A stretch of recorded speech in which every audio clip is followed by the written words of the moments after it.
आज आपके लिए लेके आए हैं निहार रंजन गुप्ता द्वारा लिखा हुआ सफ़ेद और काला। उनका जन्म 1911 साल में अविभाज्य बंगाल के जशोर जिला में हुआ था। उन्होंने बंगाली साहित्य को बहुत सारे अद्भुत और रोमांच भरे जासूसी की कहानियां दिए हैं, लेकिन उन्होंने अपनी ज़िंदगी चालू की थी एक अलग तरीके से। उन्होंने डॉक्टरी की थी और स्किन स्पेशलिटी में हैसियत रखते थे। दूसरे विश्व युद्ध में उन्होंने आर्मी में भी योगदान दिया था। युद्ध के चलते वो चट्टग्राम से मिशर युद्ध मैदान में भी गए थे।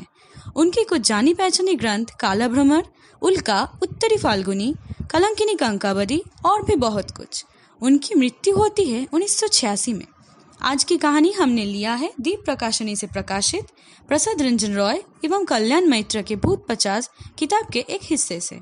इस कहानी के प्रधान किरदार है इंद्रजीत, चैतक और छोटे चाचा। कहानी के कथावाचक है अरिजीत मित्र। कहानी की सूत्रधार हूँ मैं, रूपांगी सरकार।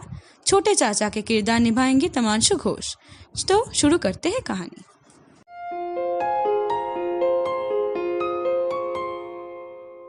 चौधरियों के घर से वो सड़क निकाल के बड़े शहर की बड़े सड़क के साथ मिलके जैसे खो जाती है, हम सब घर के बच्चे उसी तरह बार बार देखे हैं। मेरे एक तरफ खड़े हुए मेरे छोटे चाचा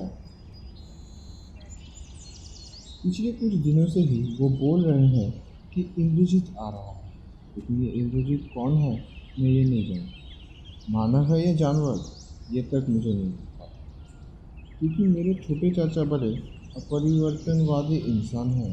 उन्होंने सिर्फ कहा है इंद्रजीत आ रहा है। हम सारे भाई बहन बहुत बार छोटे चाचा को पूछ चुके हैं, कौन है ये इंद्रजीत चाचा जी। वो उनकी भरी मूंछ के नीचे से एक मुस्कुराहट देके गंभीर होकर बोलते थे, कितना व्यस्त क्यों हो रहा है, आ जाने के बाद खुद देखना। घर में रविंद्र नारायण चौधरी से सिर्फ हम 5 भाई बहन ही नहीं डरते थे। हम भाई बहनों का चाचा जी के साथ जैसे एक अलग ही अनोखा संपर्क था। उनके शरीर लंबा और चौड़ा था और उनकी त्वचा बिल्कुल गोरी। सुना था कि दादाजी का स्वास्थ्य सिर्फ उनको ही मिला है 7 भाइयों में। उनकी काया की जैसी थी उनकी आवाज़, भारी भरकम। पढ़ाई में उतने खास नहीं थे, सिर्फ छड़ी और बंदूक चला के और शाम से लेकर रात तक गाना गा के ही उन्होंने अपनी ज़िंदगी के 40 साल गुजारे। शादी भी नहीं किया। हम सब रास्ते की तरफ देख रहे थे और दूर हमें धूल का चक्रवात दिखा और वो जैसे हमारी तरफ ही आ रहा। जब वो पास आया और स्पष्ट हुआ तो दिखा एक आदमी सिर में बड़ी सी पगड़ी पहने एक विशाल काले घोड़े की सवारी करते हुए तूफान की गति से हम लोगों की तरफ दौड़ा आ रहा। डर से हम सब दूर हट गए। घर के सामने आके वो रुक गए।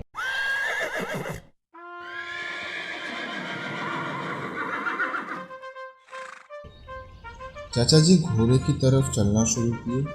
पगड़ी पहने व्यक्ति घोड़े से उतार के घोड़े को थपथपा रहे थे। चाचा जी को देख सलाम करते हुए बोले, सलाम हुजूर। बिल्कुल बिजली की गति से दौड़ा है हुजूर। रणधीर, इंद्रजीत को तुम घुड़साले पे लेके जाओ। चाचा जी ने उस व्यक्ति को बोला। अब सब समझने के बाद हम सब भी इंद्रजीत को देख रहे थे। चमकदार काले वेलवेट के जैसे उसकी त्वचा, जैसे मक्खी भी बैठी तो वो भी फिसल गई। काले रेशम जैसे उसकी गर्दन के बाल, उसकी संपूर्ण काया में जैसे कभी कभी बिजली की ज्वाला दहक। रणधीर इंद्रजीत का लगाम पकड़ के उसको आस्ताबल की तरफ ले जाने लगे। चाचा जी हमारी तरफ हंसते हुए बोले, देखा इंद्रजीत को? हम सब ने एक साथ सिर हिलाया। जी हाँ, 5 साल के बाद हम सब अस्ताबल में दाखिल हुए। चैतक के मरने के बाद अस्ताबल खाली ही पड़ा था। चैतक हमको आज भी याद है, चमचमाती सफ़ेद त्वचा। बचपन में मैंने चाचा जी को चैतक की सवारी करते हुए देखा। राजस्थान से सिर्फ 8 महीने के चैतक को चाचा जी खरीद के लाए थे, लेकिन एक दिन चैतक पागल हो गए। बहुत दवा भी दिए थे, लेकिन कुछ भी काम नहीं हुआ। एक दिन सुबह 2 बार बंदूक की गोली की आवाज़ सुन के अस्तबल की तरफ दौड़ के जाके देखे, अस्तबल की 45 मंजिल में चैतक का पहाड़ जैसा शरीर गिरा हुआ। थोड़ी थोड़ी देर में चैतक का शरीर कांप उठा। उसकी दोनों काली गीली आंखें तब भी बंदूक हाथ में लिए चाचा जी की तरफ देख रही। उस दिन को मैं कभी नहीं भूला पाऊंगा। चाचा जी की आंखों में उस दिन मैंने आंसू देखे। मेरी उम्र तब 10 साल की थी, लेकिन आज तक वो दृश्य मुझे अच्छे से याद है। खून से वो जमीन लाल हो गई। उस लाल खून में दूध जैसे सफेद चैतक की शरीर अपनी आखिरी सांसें ले रही थी। तब से अस्तबल में ताला लगा हुआ था। आज जाके वो ताला खुला। नौकर झुमरू ने अस्तबल को इंद्रजीत के लिए साफ किया। अचानक एक ची आवाज सुन के हम लोग ने आगे देखा। इंद्रजीत किसी भी तरह अस्तबल में नहीं जाएगा। मैनेजर जितने इंद्रजीत की लगाम खींचे उसको अस्तबल में डालने की कोशिश कर रहा है, इतना ही इंद्रजीत विरोध कर रहा है। चाचा जी ने पूछा, क्या हुआ रणधीर, क्या हो रहा है? चल हुजूर, चल चल, अंदर अंदर, वो नहीं जा रहा है अंदर। हुजूर हुजूर, चल। रणधीर बोला। आखिरकार बहुत परिश्रम के बाद इंद्रजीत को अंदर घुसाया गया। इसलिए मामला शुरू हुआ उस दिन आधी रात। बाहर एक कमरे में छोटे चचा के साथ एक ही बिस्तर में मैं सोता था। आधी रात में चिल्ला चिल्ली में नींद दी गई। आंखें खोल के मैंने देखा कमरे में रणधीर हाफता हुआ खड़ा। मैंने खुद की आंखों से देखा है हुजूर। हाँ, बोलना क्या चाहता है? जी हाँ हुजूर, इंद्र के पास एक चमकीला सफेद घोड़ा खड़ा है हुजूर, और वो सफेद घोड़ा इंद्र को बार बार प्रहार कर रहा है हुजूर। जरूर तूने नशा करके यहाँ पे आया है। नहीं नहीं नहीं नहीं नहीं हुजूर, नहीं। माँ काली की कसम खा के बोलता हूँ हुजूर, मैंने नशा नहीं किया है। इंद्रजीत को किसी भी तरह अंदर नहीं रख पाया इसलिए बकुल तालाब में लाके मैंने उसको अभी के लिए बांध के रखा है हुजूर। उसके तुरंत बाद आपके पास दौड़ के आया हूँ हुजूर। चाचा जी खड़े हुए। मैं भी चाचा जी के साथ चलने लगा। चल।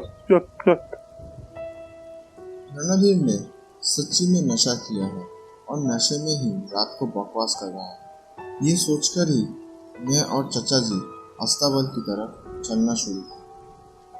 कुछ पल के लिए हमने और कुछ नहीं सोचा और कुछ सोचने का कोई कारण भी नहीं था, लेकिन मैं हैरान हो गया अस्तबल के सामने खड़े होकर। चाचा जी भी मेरे साथ। बाहरी घर के खिड़की से चांद की रोशनी घर के अंदर आ रही। चांद के उजाले में मैंने साफ देखा कि अस्तबल में एक सफेद घोड़ा लोहे की नाल से आवाज कर रहा है। अचानक उस सफेद घोड़े ने अपनी लंबी गर्दन मोड़ के हमारी तरफ देखी। तब हमारी नजर में आया कि उसकी दोनों आंखों के बीच बहुत बड़ा छेद, और उस छेद से खून की एक खाली धारा बह रही है। कुछ पल के लिए किसी की गले से आवाज नहीं। वो नजरों के सामने साफ साफ देख रहा है वो सच्ची है या झूठ, ये सपना है वास्तव में की हकीकत। मैंने आंखें मूंद के फिर से देखी। अभी वो दृश्य एकदम साफ नजरों के सामने दिख रहा है। हुजूर हुजूर हुजूर हुजूर हुजूर देख रहे हैं? वो देखिए हुजूर। भयभीत आवाज से हम दोनों घबरा गए। अगले पल ही जैसे सब हवा में मिल गए। फिर से अस्तबल खाली हो गया।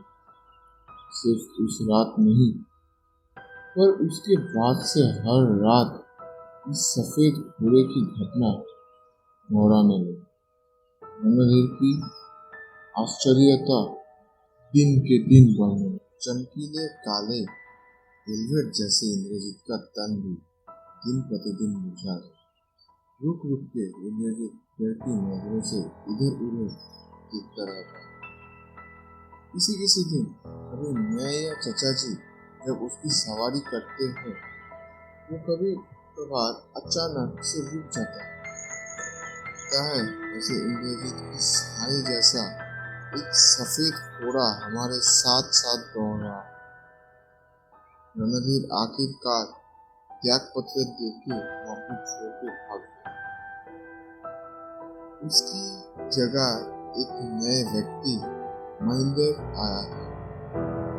4-5 दिन में वो भी डर के मारे भाग गया। इंद्रजीत को जैसे कोई भूत पकड़ा। वो इंद्रजीत का देखभाल नहीं कर सकता। हम लोग के मन में भी जो डर नहीं आया ऐसा नहीं, लेकिन साहसी चाचा जी में कोई डर नहीं था। इस मामले से घर में आतंक फैल गया।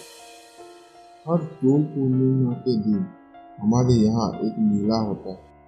मेले में विभिन्न खेल जैसे कि आसपास की 10-15 गांव और शहरों से लोग आके इन खेलों में हिस्सा लेते हैं। जब तक चैतक था, चाचा जी का घोड़ दौड़ और प्रथम स्थान तय था।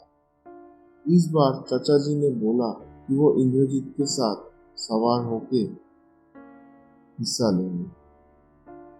ये बात सुन के मैं थोड़ा डर गया। चाचा जी को मैंने ये बात भी बोली। वो बोले, भी क्या भूत प्रेत में विश्वास रखता है राणा? ये सब कुछ बुरे अभिनंदन है। नहीं रे, देखना इस बार फिर से पहले स्थान पे मैं ही आऊंगा। इंद्रजीत पे सवार होके। इंद्रजीत, हा, हा। एक चांदनी रात को घोड़ दौड़ की व्यवस्था हुई। 12 जनों ने भाग लिया। 5 लंबे साल के बाद चाचा जी ने फिर से घोड़ दौड़ में भाग लिया। दौड़ चालू हुआ। कुछ ही पलों में 12 जन घोड़ सवार जैसे खुले मैदान में गायब हो गए।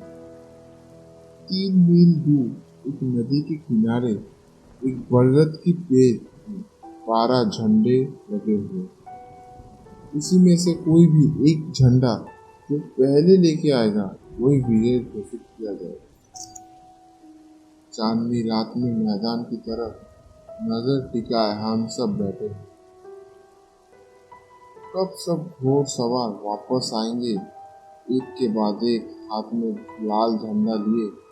देखते ही देखते सब कोई वापस आ गए, लेकिन चाचा जी और एक घोड़सवार रामशंकर सेन वापस नहीं आए। ये दोनों ही सबसे बेहतरीन घोड़सवार थे। पिछले 5 सालों में चाचा जी के गैर मौजूदगी में रामशंकर सेन ही विजय हो रहे थे। कुछ देर बाद जब चाचा जी और रामशंकर सेन वापस नहीं आए, तब हम लोगों ने नदी के किनारे जाने की ठान ली, क्योंकि कोई भी घोड़सवार इन दोनों के बारे में कुछ पता नहीं था। जो पहले स्थान पे आए, उन्होंने सिर्फ कुछ ही दूर इन दोनों को साथ में घोड़सवारी करते हुए देखा। उसके बाद उसने भी इन दोनों को नहीं देखा और वापस आने के वक्त में भी इन दोनों को वो नहीं देख पाया। हम लोग जब नदी के किनारे पहुंचे, तब हम लोगों ने देखा नदी का किनारा यहाँ पे खत्म हो रहा है। वहीं पे खड़े हुए हैं रामशंकर सेन। रामशंकर सेन ने हम लोगों को जो बोला वो ऐसा है कि जब वो और चाचा जी साथ में घोड़े को दौड़ा रहे थे, तब उन्होंने देखा एक सफेद रंग का घोड़ा जिसमें कोई सवारी नहीं थी। वो चाचा जी के बिल्कुल बगल में दौड़ा। वो सफेद रंग का घोड़ा जैसे बिजली की तरह दौड़ रहा। नदी के किनारे में पहुंच के वो दोनों घोड़ा नहीं रुके और जाके नदी के पानी में गायब। रामशंकर का घोड़ा भी जैसे तूफान की तरह उसी दिशा में भागा चला जा रहा। काफी कोशिश करने के बाद भी रामशंकर ने अपने घोड़े को काबू में नहीं लिया। रुक, ए रुक, रुक, रुक, आओ, आ, रुक जा, आ। आखिर में रामशंकर ने घोड़े के पीठ से छलांग लगा के जमीन में गिर पड़े, लेकिन उसके बाद भी उनका घोड़ा नहीं रुका, सीधा जाके नदी में गायब। 3 दिन के बाद चाचा जी और दो घोड़े की लाश 2 मील दूर नदी के किनारे में पाया गया। उसके बाद बहुत दिन बीत गए। अस्थापल अभी गराज में बदल चुका है और घोड़े की जगह अभी मोटर गाड़ी ने ले ली। लेकिन कभी कभी आधी रात को एक सफेद और काले रंग का घोड़ा वहीं पे नजर आता है, अपनी अपनी नाल से जमीन में आवाज करता है।